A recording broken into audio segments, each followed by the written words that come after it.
Et sans plus tarder, nous donnons la parole au docteur Marie-Caroline Trône de Saint-Étienne pour une évaluation objective de l'efficacité de la lumière pulsée intense dont on vient de parler avec le système d'imagerie dont on a aussi déjà parlé, le Lacridiag. À vous, Marie-Caroline. Bonsoir à tous. Je ne sais pas si vous voyez ma présentation. Voilà, super.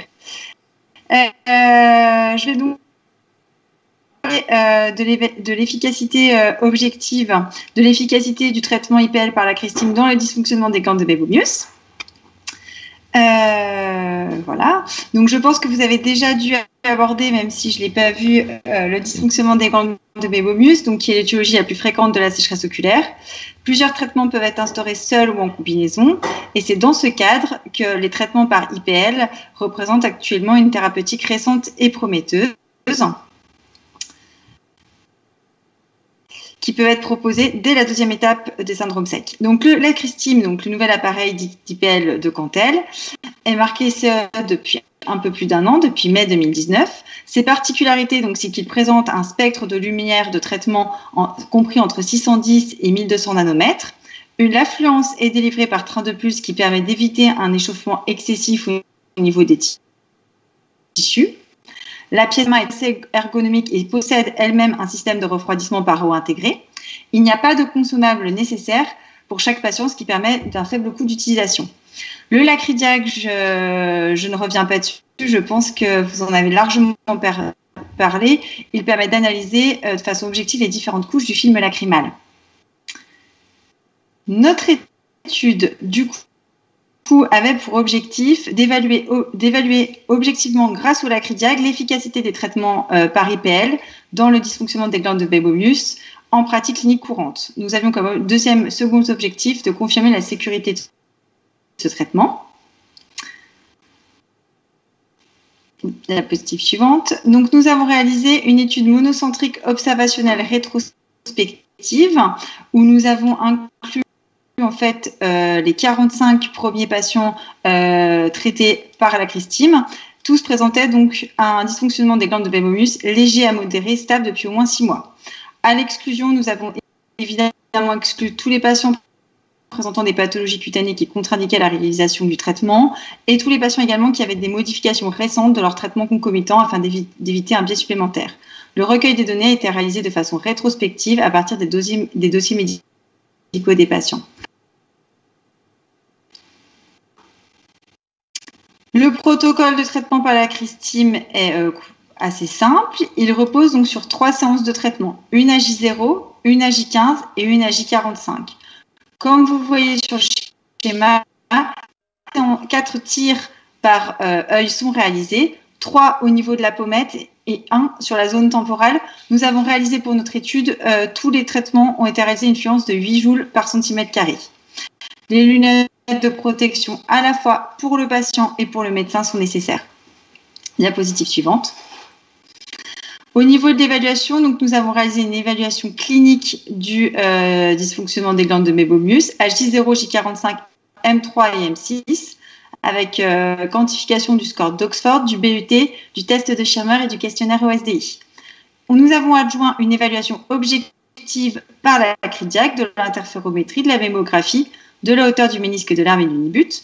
Notre critère d'évaluation principal était l'évolution du nibut entre J0 et M3. Et en critère secondaire, nous avons comparé donc toutes les autres données cliniques entre J0 et M3 et entre J0 et M6, avec évidemment recueil des événements indésirables. Diapositive suivante. Au niveau des résultats, nous avons donc inclus dans notre analyse 45 patients traités consécutivement. À cause du Covid, malheureusement, nous avons dû exclure d'autres patients. Nous avions plus de patients initialement, mais nous avons dû exclure les gens qui n'avaient pas pu réaliser leur suivi complet à cause du confinement. Au niveau donc, de notre population, nous avions 2 tiers de femmes pour 1 tiers d'hommes, avec un âge moyen autour de 60 ans.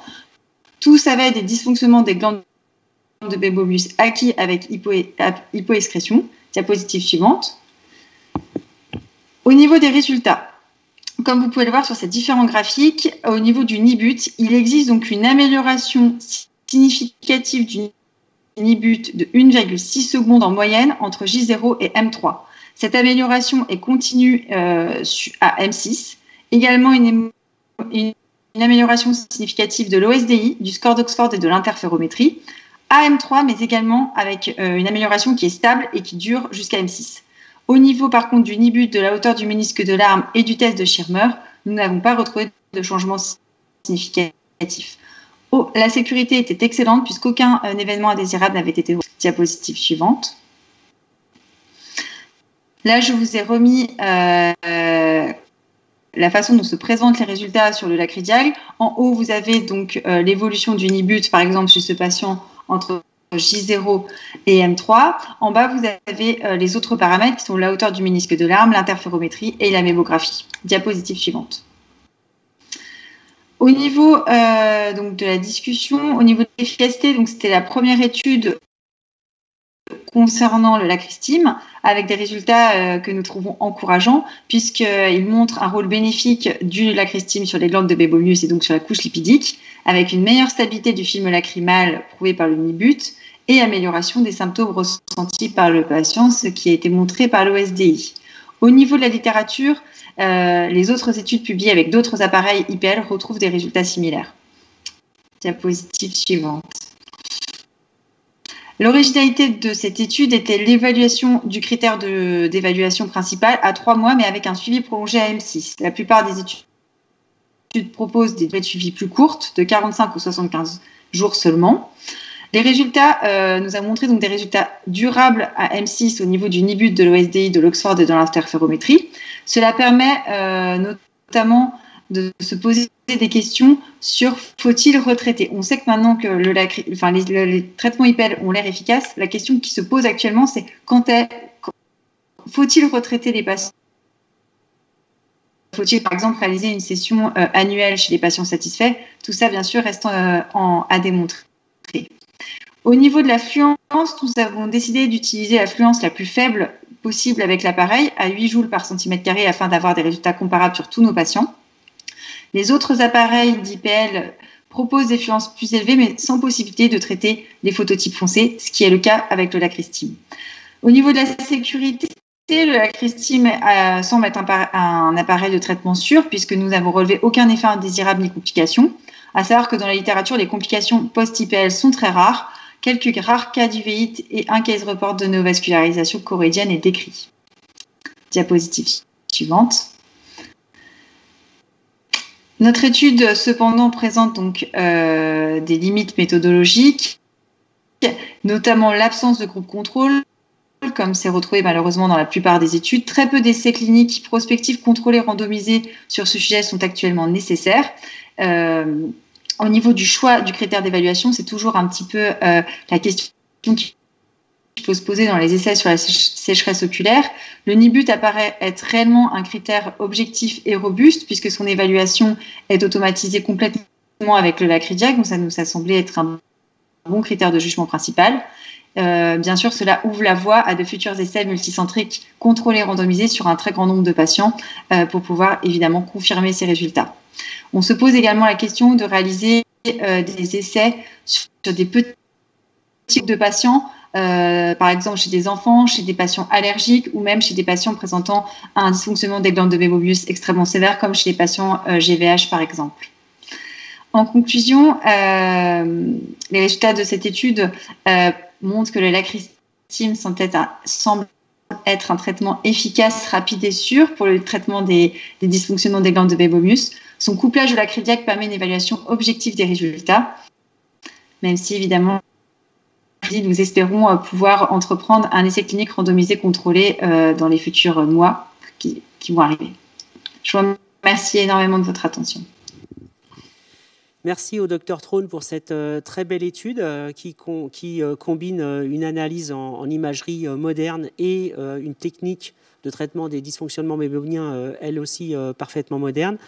Je crois que tous les orateurs de cette session vous ont parfaitement démontré l'intérêt de bien faire un diagnostic de sécheresse oculaire, d'utiliser des méthodes cliniques qui sont robustes, mais aussi des méthodes paracliniques et des méthodes d'imagerie qui permettent de mieux comprendre, de mieux faire le diagnostic de sécheresse oculaire, mais surtout de mieux savoir quel est le type de sécheresse oculaire et donc de mieux traiter nos patients. Ces orateurs vous ont aussi prouvé leur passion, puisqu'on a à peu près tous parlé un peu plus que que ce qui nous était autorisé au départ. Nous sommes donc en retard par rapport au planning et il n'y aura donc pas de questions. Ça a été pour nous un très grand plaisir de partager avec vous. Je crois que c'est une des dernières sessions, peut-être même la dernière session de la SFO 2020. Il est temps de conclure. Voilà, nous vous souhaitons tout le meilleur pour le reste de l'année et vivement la SFO 2021. Merci à Cantel pour l'organisation.